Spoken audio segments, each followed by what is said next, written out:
Hola, ¿qué tal están? Tutorial de Nicolás de Cusa, Giordano Bruno, Telesio, Campanella y Nicolás Maquiavelo. Realmente en este vídeo voy a ofrecer algunas ideas de lo que era el pensamiento de estos filósofos. Empezamos por Nicolás de Cusa.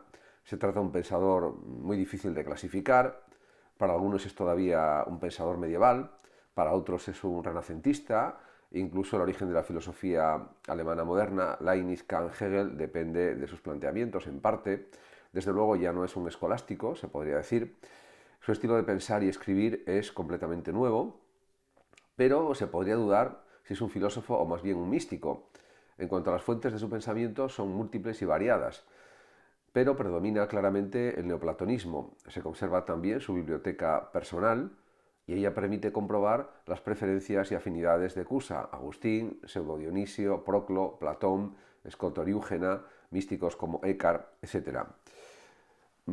En su planteamiento filosófico se puede hablar de la coincidencia de los opuestos, ya que Cusa parte, como en los sistemas neoplatónicos, del concepto de Dios, entendido como la unidad infinita, unitas infinita en latín, que todo lo comprende dentro de sí. Para explicarlo recurre al simbolismo matemático también. En ese sentido, la unidad de la mónada no es un número, sino el origen de todo número. No hay un número máximo ni número mínimo, ya que siempre es posible construir un número mayor o un número menor. Por lo tanto, la unidad es el máximo y el mínimo número, sin ser número, y en ella coincide y se reconcilia lo aparentemente irreconciliable, lo contradictorio incluso. Usando un parecido o una similitud geométrica, dice Cusa que dos contrarios, lo recto y lo curvo, por ejemplo, coinciden en lo infinito. Una curva infinita coincide con una recta infinita. Dios, por tanto, en cuanto infinito, es la coincidencia de los opuestos, coincidentia oppositorum en latín. En él están comprendidos todas las cosas en unidad absoluta. En cuanto entramos, además, en el mundo de las cosas, para Nicolás de Cusa, hallamos los contrarios, que es el reino, podemos decir, de la multiplicidad, no de la unidad, y en él se encuentra lo grande y lo pequeño, el ser y el no ser. Todo puede ser medido, según el más y el menos, es el reino del número. En cuanto a la relación entre Dios y el mundo, desde su perspectiva, se expresa con los términos complicatio explicatio. El mundo es el despliegue, la explicitación y diferenciación de todo cuanto se encuentra comprendido y unificado en Dios. Cusa, además, rompe definitivamente con el cosmos limitado y geocéntrico de la Edad Media y se adelanta a Kepler y Galileo. El cosmos no es infinito, solo Dios lo es, para Nicolás de Cusa, pero tampoco es finito, pues carece de límites. Parece algo contradictorio, pero es un poco lo que él plantea. La Tierra no es el centro del cosmos, por lo cual es necesario que esté en movimiento. El cosmos, para Nicolás de Cusa, y en esto sí es muy moderno, carece de centro y de circunferencia, o bien puede decirse que ambos son Dios, unidad infinita. En cuanto a la docta ignorancia, que es una parte de su doctrina filosófica, la razón o ratio, que está hecha para conocer la naturaleza, lo numerable y mensurable, es decir, las cosas del mundo, es incapaz de conocer a Dios, la razón. Solo podría conocerla si hubiera alguna proporcionalidad entre las cosas y Dios, pero no hay proporcionalidad posible entre lo finito y lo infinito, ya que son dos entidades completamente diferentes, no son comparables. En ese sentido, el propio Cusa se inspira en la teología negativa de Pseudo Dionisio y la propia ignorancia reconoce en cierto sentido a Sócrates en algunos aspectos. O dicho de otra manera, la actitud sensata es reconocer sabiamente la propia ignorancia, como decía el propio Sócrates. Esto también lo piensa Nicolás de Cusa. Por otra parte, saberse ignorante, según Cusa, y conocer mediante conjeturas y aproximaciones a Platón es todo lo que puede hacer la razón humana y conocer en general, no solamente a Platón, sino conocer en general la metafísica, etc. Y el propio Cusa dice, Dios no puede ser alcanzado más que incomprensiblemente, porque no forma parte de la razón Dios. En ese sentido, en el Renacimiento de la filosofía clásica, estamos hablando del siglo XV, final del siglo XV, hay otros pensadores, como por ejemplo Jorge Gemisto Pletón, que nació en Constantinopla y que dio el primer impulso en el siglo XV pues a la filosofía platónica. Gracias a él se llega a conocer al auténtico Platón y su enseñanza despertó un gran entusiasmo. Escribió una diferencia entre la filosofía aristotélica y platónica, en la que posponía a Aristóteles, que levantó una airada polémica con la respuesta a los aristotélicos por parte de Jorge de Trebisonda, Genadio y Teodoro de Gaza. Y la cosa quedó ahí, porque Pletón abandonó pronto Florencia. En definitiva, también pues, hay otros impulsos como la Academia de Florencia, cuyas máximas figuras fueron Marsilio Ficino, que murió en 1499, y Juan Pico de la Mirándola, que murió asesinado, envenenado, el año 1494. Los platónicos, que en realidad son más bien neoplatónicos de Florencia, se preocuparon sobre todo de traducir al latín y comentar las obras de Platón, pero les animaban intereses religiosos. Y renace en ellos también, de alguna forma, el ideal de Nicolás de Cusa, de la coincidentia oppositorum, que no solo suponía conciliar Platón y Aristóteles, sino conciliar todas las religiones, cristianismo, judaísmo y religiones orientales, en una sola, y lograr así la paz santísima, la unión indisoluble, la amistad unánime, en palabras de Pico de la Mirándola. En este sentido, diríamos que los platónicos no vieron realizadas sus esperanzas. El cisma de las iglesias se consumó y hubo una reforma y una contrarreforma, como se sabe. El otro gran tema de los platónicos es el carácter central del hombre, diríamos su antropocentrismo, frente al teocentrismo de la Edad Media. En el universo, el alma, dice Ficino, es la cópula del mundo, y Pico se expresa así: el hombre es el intermediario de todas las criaturas, emparentado con las superiores, rey de las inferiores, por la perspicacia de sus sentidos y por la penetración inquisitiva de su razón, etc. Por otra parte, también hay que decir que hubo pues, otros pensadores importantes en esta época, pero me voy a centrar sobre todo en la figura de Giordano Bruno. Bruno es probablemente el filósofo más importante del Renacimiento. En él no se realiza una restauración del pasado, se podría decir, sino una ruptura total de la imagen aristotélica del mundo, que había dominado en toda la Edad Media. Por eso Bruno tiene conciencia de ser un profeta y una especie de descubridor, y así lo dice de sí mismo. En Bruno, además, perviven todavía múltiples elementos mágicos y místicos, se podría decir también.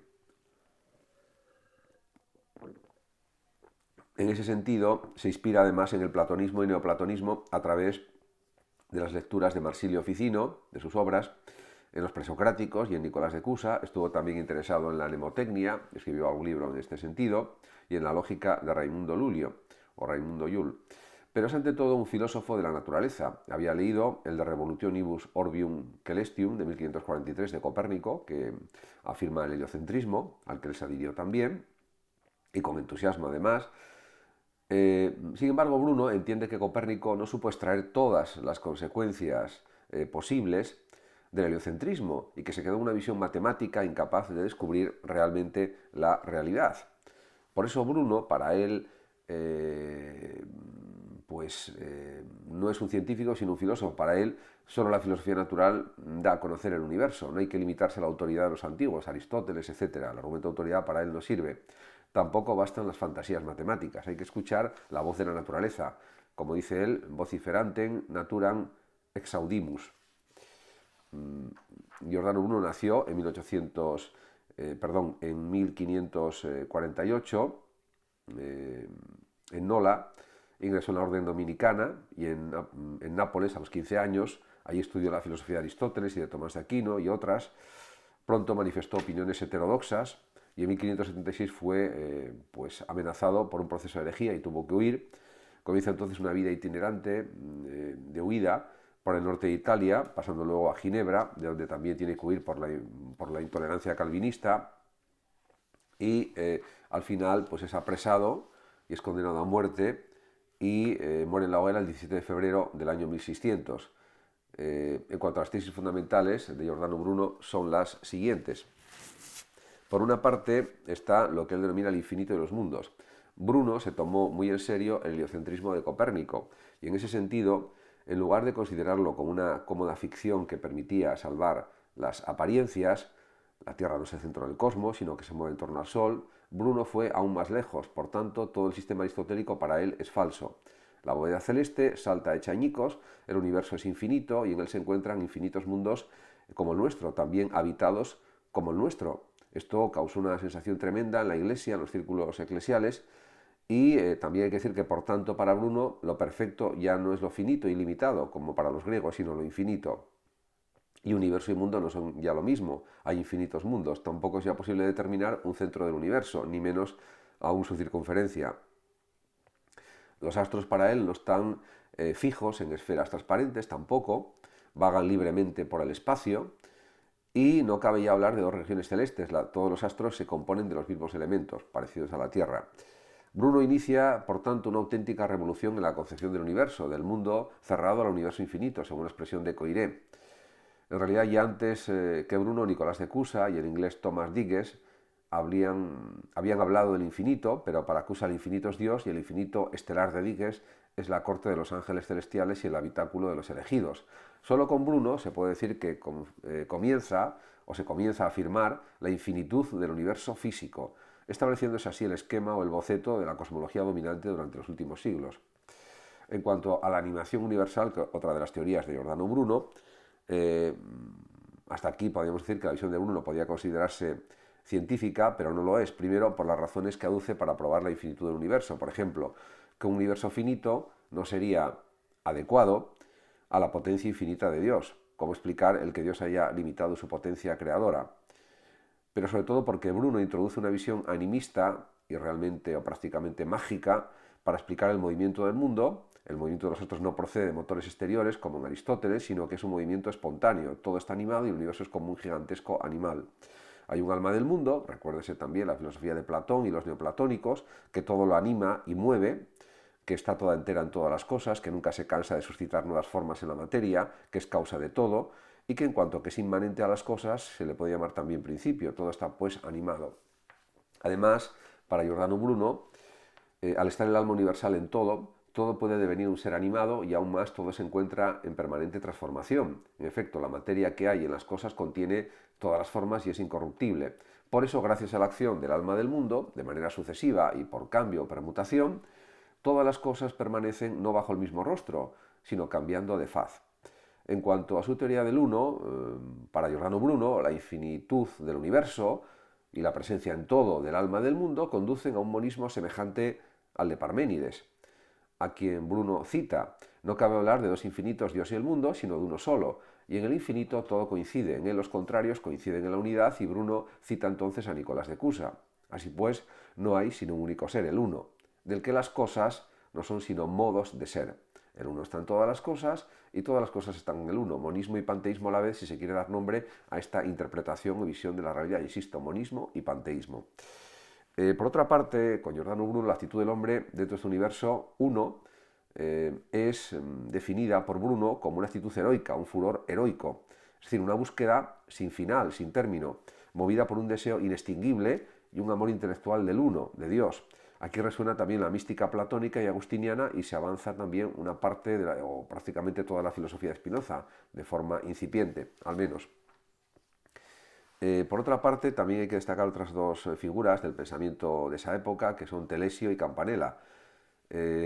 Son nombres importantes de filósofos. Bernardino Telesio nació en 1509 y murió en 1588, pretendió estudiar la naturaleza a partir de sus propios principios, reducidos a la acción del calor y el frío sobre la masa corpórea, alejándose tanto del aristotelismo como de la magia.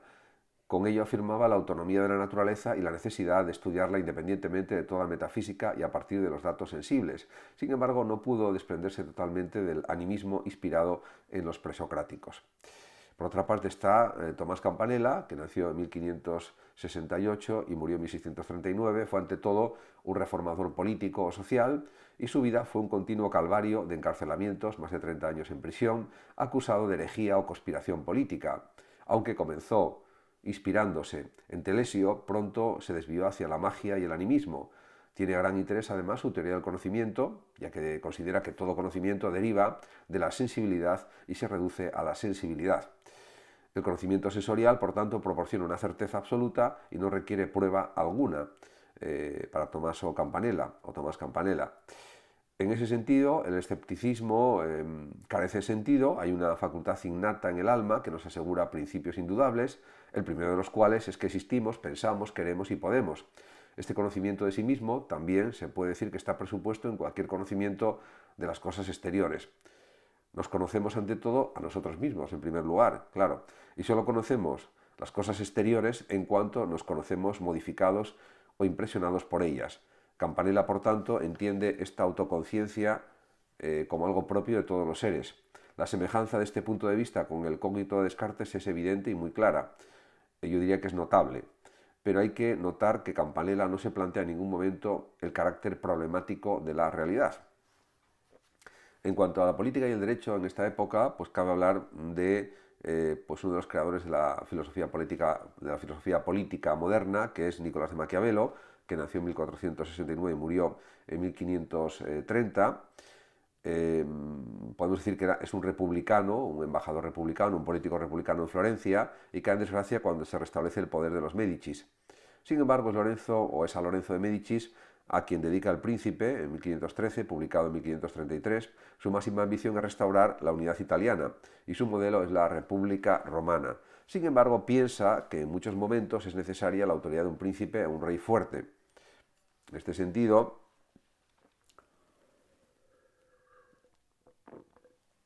sus escritos políticos son esenciales para entender que, según Maquiavelo, ética y política no tienen que estar unidas, sino separadas. Esto es algo muy diferente a lo que pensaba, por ejemplo, Aristóteles y Platón en la antigüedad. Y también se suele considerar que el maquiavelismo es un inmoralismo. Pero hay que tener bien en cuenta que a Maquiavelo no le interesa cuál es el mejor gobierno, ni qué es lo legítimo, sino únicamente la técnica política para conservar el poder y mantener el orden. Entonces, si hay que poner miedo y temor en los súbditos, o lograr que tengan miedo y temor para que obedezcan el poder del soberano, mejor. Y si no hace falta, pues no sería necesario para mantenerse en el poder. De hecho, tiene fragmentos de su libro El Príncipe muy explícitos en este sentido. Él conocía que la naturaleza humana en general es malvada, el egoísmo humano es terrible, es excesivo, y en ese sentido los gobernantes tienen que usar todo tipo de estrategias para mantenerse en el poder. Si con miedo y temor consiguen mantenerse en el poder, pues según Maquiavelo lo están haciendo bien. Si no es necesario, son amados como gobernantes, pues no haría falta usar el miedo y el temor al castigo. Este es un poco el planteamiento resumido de su filosofía política de una manera mínima. Por otra parte, diríamos que también ha habido otros filósofos que han hablado sobre él, sobre Maquiavelo, y de hecho Maquiavelo no ve en la política sino un juego de voluntades individuales, un arte de calcular. Con ello la política se independiza de cualquier otro orden de pensamiento, de la ética o la moral, por ejemplo. Incluso Francis Bacon dijo sobre Maquiavelo, y son palabras de Bacon. Ahora, hay que agradecer a Maquiavelo y a los escritores de su género el que digan abiertamente y sin disimulo lo que los hombres acostumbran a hacer, no lo que deben hacer. Efectivamente, él era un gran psicólogo, Maquiavelo, un gran político, y el polo opuesto de Maquiavelo son Erasmo y Tomás Moro. Erasmo de Rotterdam vivió desde 1467 hasta 1536. En efecto, escribió Una educación del príncipe cristiano en 1516, dirigida al futuro Carlos V durante su educación en Flandes. Y en la obra predominan los imperativos morales y religiosos. Y se aconseja al príncipe que abandone el poder antes que cometer injusticia. Igualmente, frente al realismo de Maquiavelo, realismo político de Maquiavelo, insisto, Tomás Moro, que nació en 1480 y murió en 1535, publica en el año 1516 Utopía, visión de un estado ideal igualitario en el que nadie posee nada en propiedad y los magistrados son elegidos entre el pueblo. El género utópico no era nuevo, ya Platón lo había inaugurado, pero la obra de Moro tuvo un gran éxito. Se intentó realizar en México y fue imitada por Bacon en su nueva Atlántida en el año 1627, comunidad política ideal regida por científicos. La ciudad del sol de Campanella es de 1602 aproximadamente, pero no fue publicada hasta 1623. Además, hay que decir que los humanistas no dedicaron demasiada atención a las ideas políticas. Por eso, hasta finales del siglo XVI no surgieron grandes teóricos políticos. El primero de ellos es Juan Bodin, o Jean Bodin, que nació en 1530 y murió en 1596, que defendía el absolutismo. Luego Althusius, 1557-1638, partidario de la soberanía popular y de una constitución federal del Estado. Y finalmente Francisco Suárez, un gran pensador jesuita español, que nació en 1548 y murió en 1617, que defiende la soberanía popular limitada por el hecho de que una vez que el pueblo ha elegido forma de gobierno y Suárez se pronuncia a favor de la monarquía, tal elección y la delegación consiguiente de poderes son ya irrevocables, sin ninguna duda. Por otra parte, también hay que destacar que el principal representante del justnaturalismo es Hugo Grocio, que nació en 1583 y murió en 1645, autor de un De Jure Belli ac Pacis de 1625, en el que, inspirándose en el estoicismo, Hugo Grocio identifica lo natural con lo racional. El justnaturalismo, por tanto, es una manifestación de la nueva confianza en la razón humana, que será la característica fundamental de la filosofía en el siglo XVII. Muchas gracias a todos por su atención y hasta mi próximo vídeo.